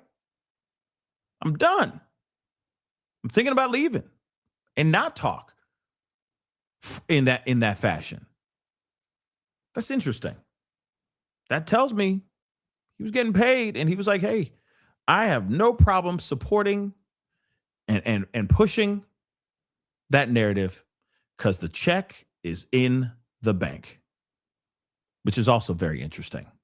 But nonetheless, like I said, this does not even cover the whole 4.5 hour meeting that she had. And I said it before, a lot of people are not happy with what she said and what she covered in this particular show. I think people wanted her to just say it all in one show and be done with it. Not a thing where she drags for, 3 or 4 more shows up until the holidays. Because everybody pretty much, kids are getting out of school by Friday. You see what I'm saying? And then it's next week is holiday week. It's Christmas week, where everyone goes and they spend some time with their kids and their families and blah, blah, blah, blah, blah.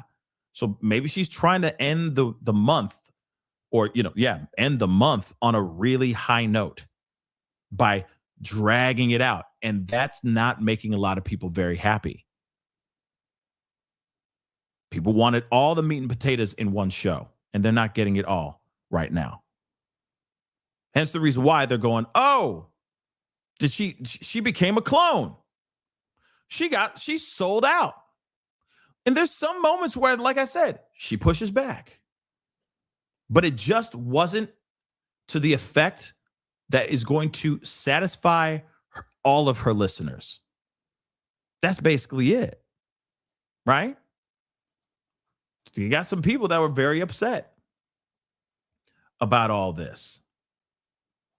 Or at least, what she put out here. In fact, she even did a live.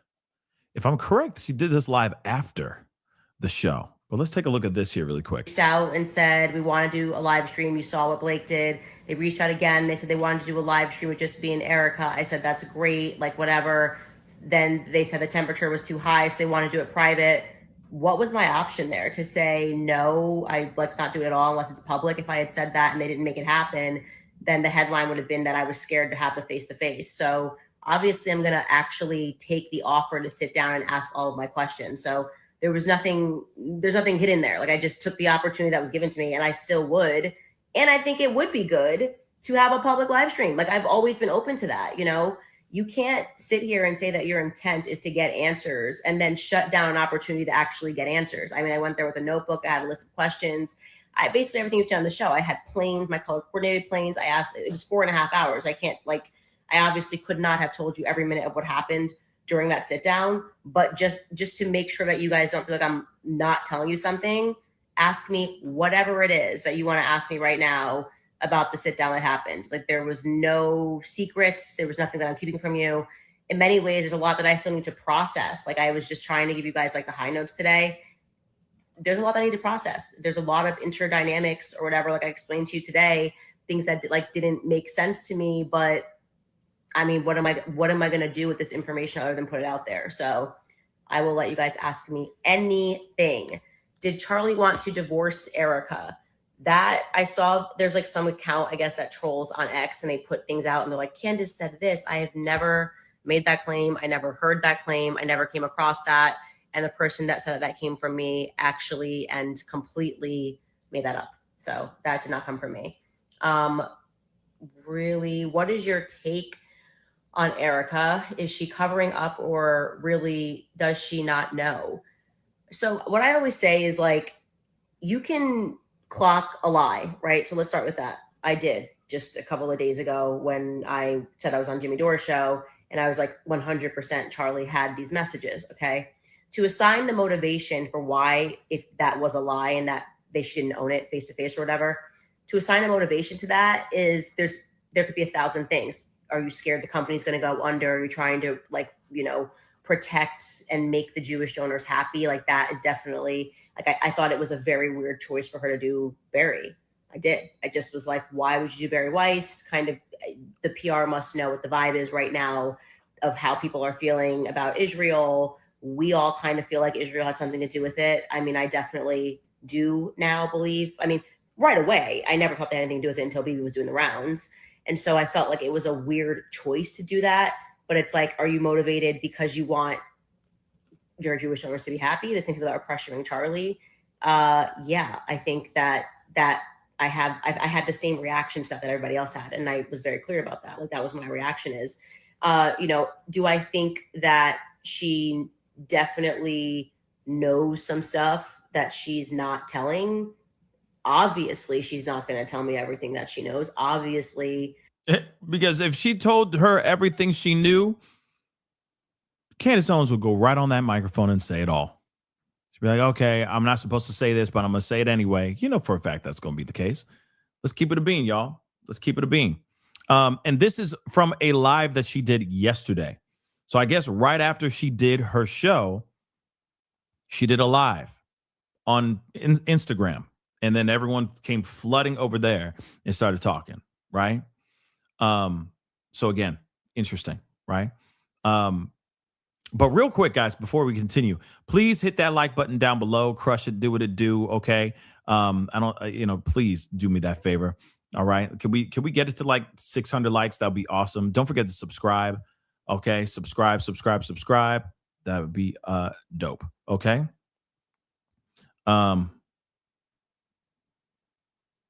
Let's go. Let's continue. she's gonna protect the interests of the business beyond being honest with Candace Owens when we don't have a professional business relationship. I think probably the number one thing that was weird to me is the Hamptons summit. I just have a really bad feeling in my stomach about what happened at the Hamptons. There's just too many lies surrounding the Hamptons, too many white lies surrounding the Hamptons.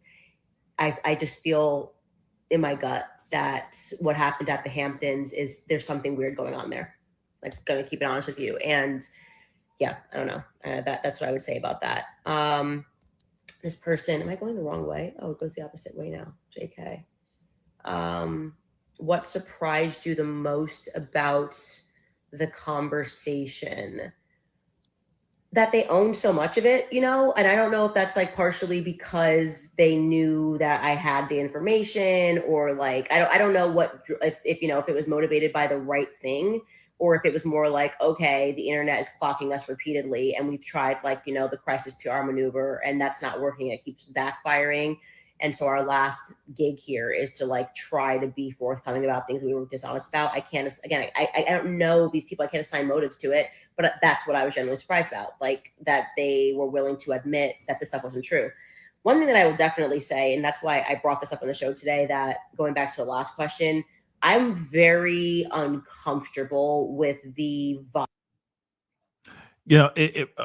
Again, of course, she is just giving us some break, or she was giving a live, giving a whole breakdown of what's going on here, right? And again, I get it. There's going to be a lot of people that are going to be side-eyeing everything that she says now, because they don't feel like she gave the people enough. You know what I mean? And I get it. I get that. I felt like she showed up and it was just a very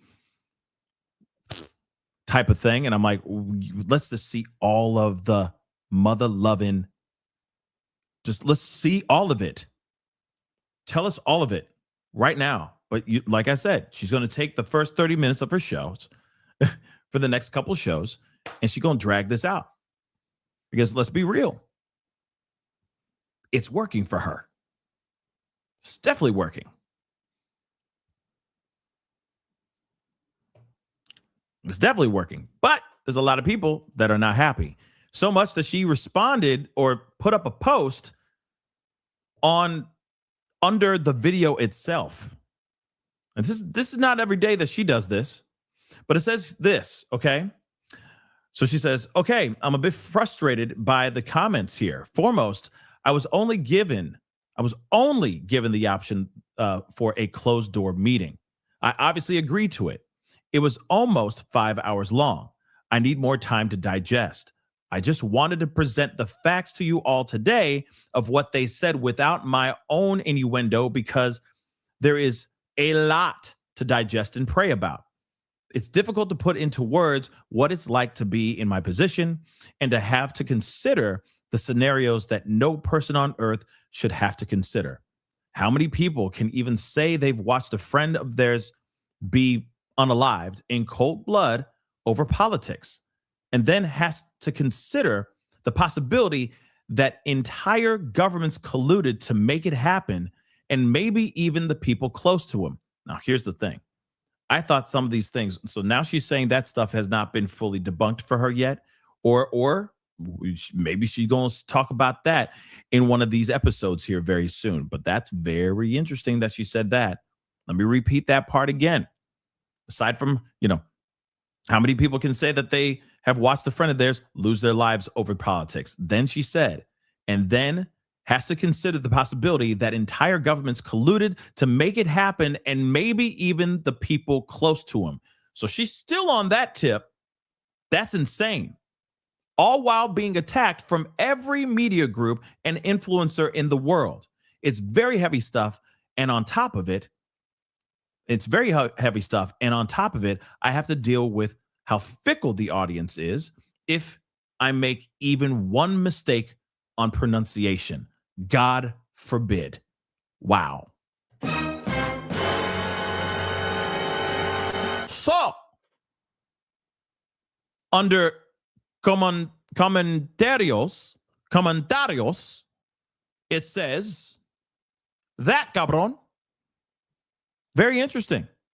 Now, I'm assuming that's her that actually posted that because it's under real Candace O. So I'm assuming that is her. But I see what she's saying. Like I said, there's a lot to digest. But see, this is the reason why you write this ish down. You had a whole night, you had a whole evening to sit down, write that ish down, or at least give people a heads up, be like, okay, guys, this is all coming out in a series. Over the next couple days, we're going to talk about X, Y, and Z, and I got you. But it's going to be coming out in chunks, okay?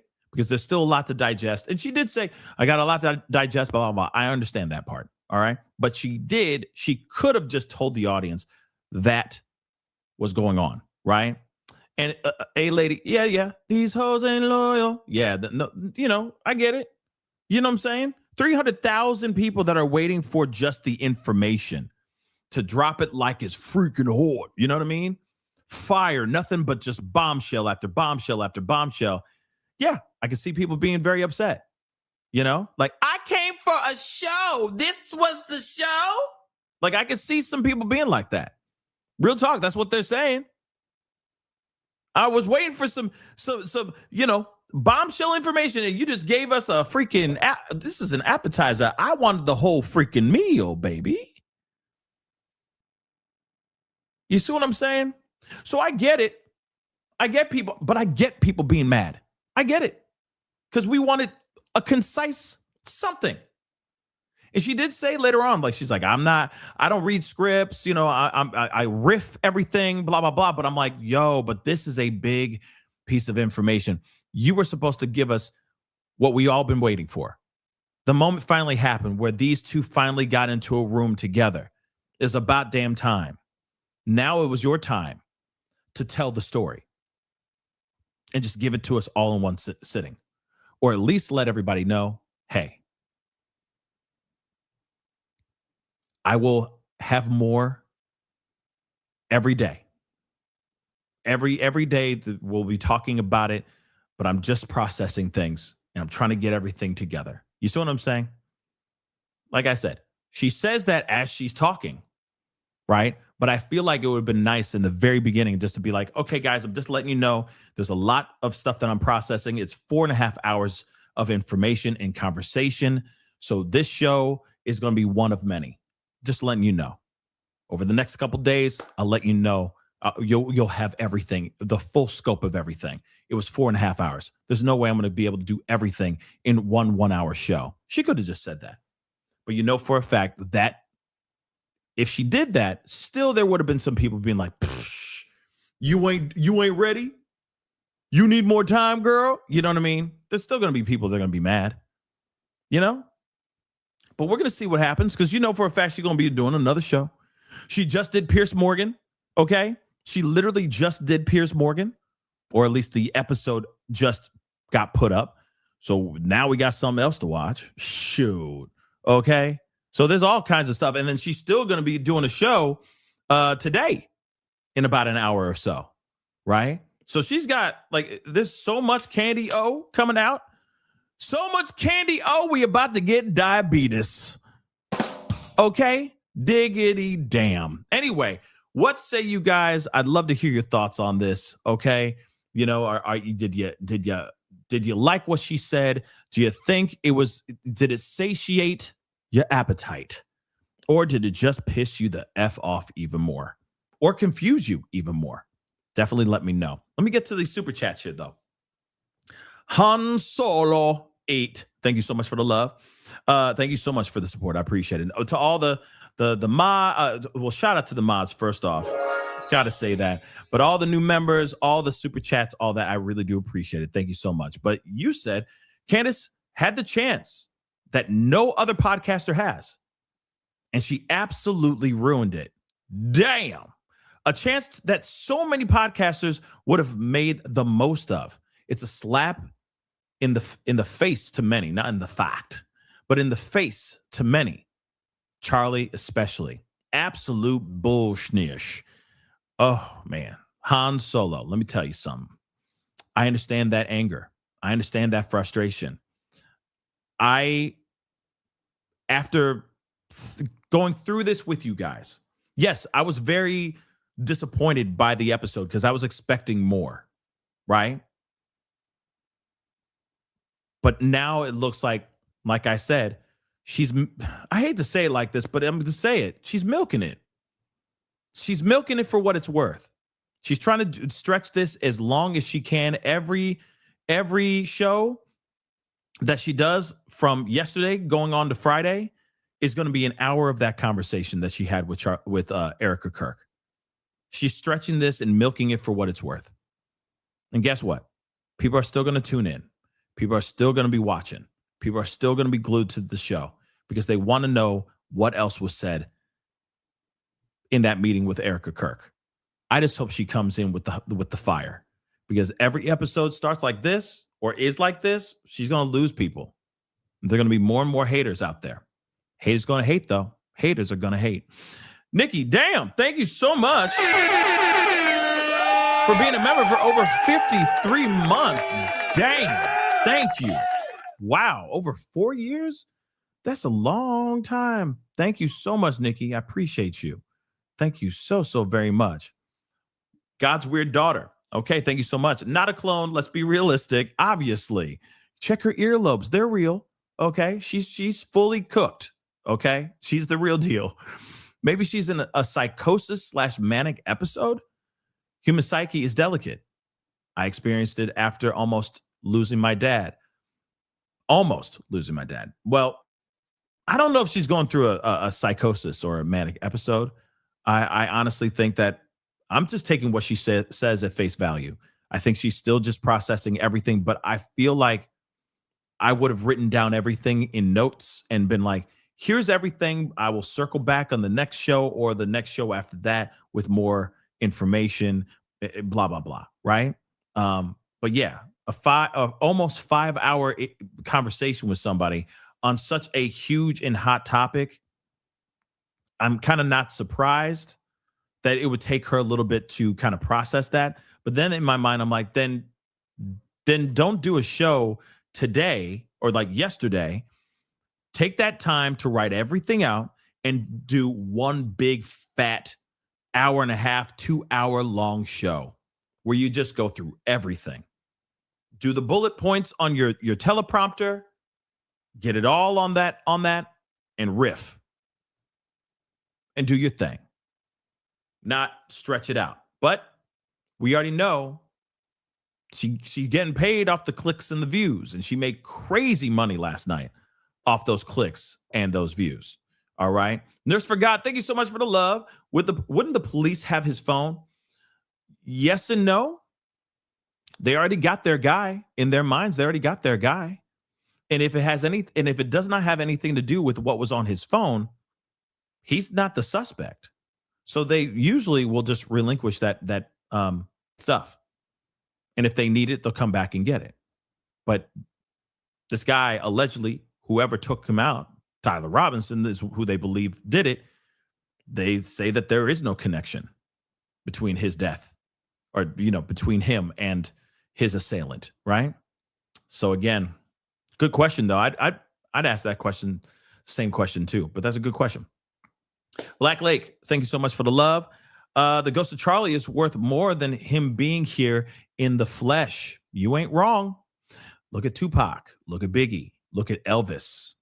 Think about all that. Think about any artist for that matter. Van Gogh, Monet, any of them. You know what I mean? They're all their stuff is worth a whole lot more when they're gone. Ain't that crazy?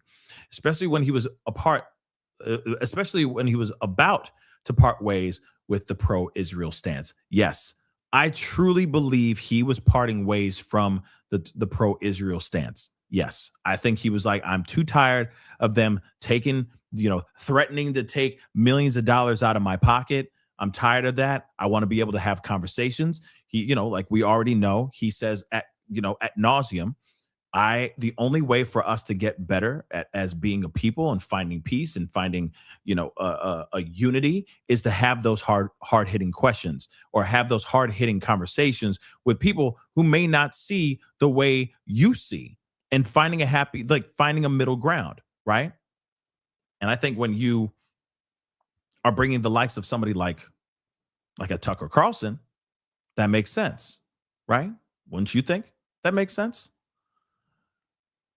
But they were not happy with somebody like even Candace Owens coming onto the show because, of course, they look at her as an anti-Semite as well. But let me get this. Mama for Coffee, thank you so much for the love. Or Mama for C Coffee, thank you so much for the love. They have had rising tension over the lack of questions. I think she finally got in front of her I think she finally got in front of her and realized she may not be the monster that was in her head. Yeah.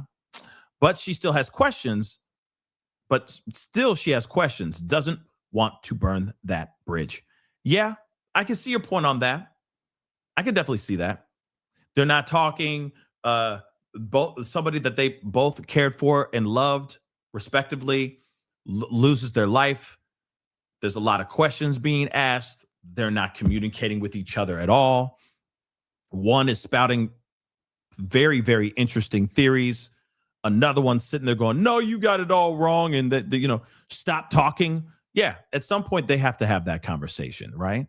And hopefully they saw eye to eye at some point, which she claims that they started to see eye to eye on certain things, not everything, but certain things. So interesting. Right. Beautiful Messy Ball. Thank you so much for the love. Appreciate you. Do you know how hard it is in the day to talk? What? Wait, hold on. Okay. Do you know how hard it is in the day of talk? I think TikTok. Of TikTok, and I blah to get people to read more than a few sentences and or watch more than 15 minutes straight. A lot don't have the long attention span. Wow. That's a crazy super chat. Are you doing like speak to text or whatever it is?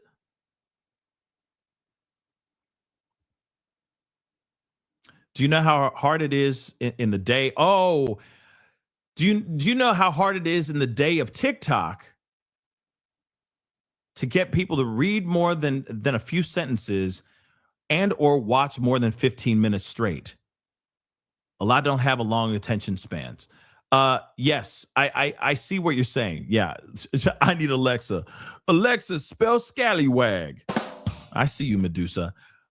So again, very interesting, right? Good point. It is very tough in the world that we live in right now. Yes, I agree. It is very, very tough to get people out here to do anything. Read more than just a paragraph out here in these streets, right? To watch a video, yeah, that's even longer. That's even 3 minutes long. It is a tough one. So again, you're right. a lot of people just want a soundbite, you know, a 30-second blurb. Not everybody wants all of the information. Not a lot of people don't have time to sit there and watch an hour-long show. You realize that our attention gets, you know, thrown to something else like that within an hour. Shoot, I mean, I don't know about y'all, but it takes me a minute to be able to sit down and watch a whole movie on Netflix. Shoot, even a series. We all have things to do. We're all busy. And especially, you know, me, I talk the news. I cover the news. And every 5 seconds, there's something brand new. I'm on this show right now, damn near 2 hours. And there's already been 4 or 5 things that have already popped off while I've been live. And it's like, dang, I should go over there and talk about that. Dang, I should be over here and talk about that. You see what I'm saying? So yeah, it's tough. So it'd be really, really tough for her to be able to get everybody's attention longer than just, you know, like you said, Messi, 15 minutes to explain everything. So I can see it, small doses, makes sense. But I also know small doses for her means more money too. You know what I mean? And I think that's one of the reasons why everybody's side-eyeing the situation, you know? But I get it. She gonna do her. She gonna do what she do.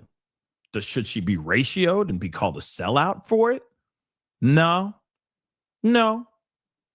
But I know what she's doing. And she, you know what I mean? I know what she's doing. And she gonna make that money. That's just her method, right? But this is always the case. We've seen it countless times when somebody's really on to a case or is like the lead person as far as a subject matter or a story or a case that's going on.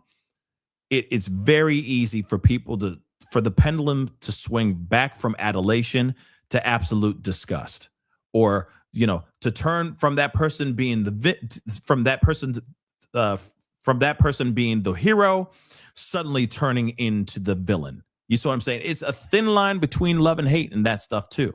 You see what I'm saying? And that can be very frustrating because you're like, damn, I'm just asking questions. You guys are coming to my show appreciating me asking these questions. Why should I be thrown on the bus for asking questions? And I think that's what's going on right now. Everybody wants to see if either she is wrong and her theories are completely off and wrong, or if she's onto something and TPUSA is actually the villain. And I think that's one of the things that's frustrating everybody when it comes to this situation. But we'll see, guys. We'll see what happens here. Yes, you don't have your glasses on. Okay. Well, put them on. I'm just kidding. But again, you know, I think that is something that is very understandable as far as a viewer, as far as a consumer of the information and of the conversations that have been out here. When it comes to this case, she has literally been the source. And it's Erika Kirk as well. And then it's turned into East Side versus West Side, TPUSA or Erika Kirk versus Candace Owens, right? It's been pretty nuts. And like I said, if she doesn't play it right and if she doesn't play it carefully, people can turn on her very quickly. So hopefully today, when she goes live, she'll have more information and please the people that are waiting for more answers. Anyway, guys, that is the show. I appreciate all y'all for being here. Thank you so much for tuning in. Really means a lot. Please do me a favor. Hit that like button down below. Crush it. Do what it do. Hit that reaction button if you're watching on these other platforms. If you are watching on these other platforms like Facebook, X/Twitter, Instagram, TikTok, Rumble, Twitch, Kick, make sure you hit that follow button. Of course, subscribe here on my YouTube channel. Go to the Pascal Show clips. Check that out. Subscribe to Pascal Raw. That'll be amazing. Hit that notification bell on all those platforms. Set it to all so you know whenever I go live, whenever I upload. All right? Hit that join button down below. Become a member. Check out my Patreon. And, of course, check out PascalMerch.com. Now, I do want to say something really quick. Trump allegedly is going to be doing a huge press conference this evening. I won't be here for the press conference. but I will try to be here tonight to discuss what he discussed on that press conference, as long as it's like a big deal, like big news. If it's just crap, then I'm not covering it. But if it's a big deal, like they're invading Venezuela, or he's declaring war or something like that, oh, we talking about it for sure. Okay? So stay safe out there, guys. I'll see you guys a little bit later. Much love to you guys, and I appreciate you guys, okay? Talk to you guys soon. Be good to yourselves. Be good to one another. This is the Pascal Show. Bye.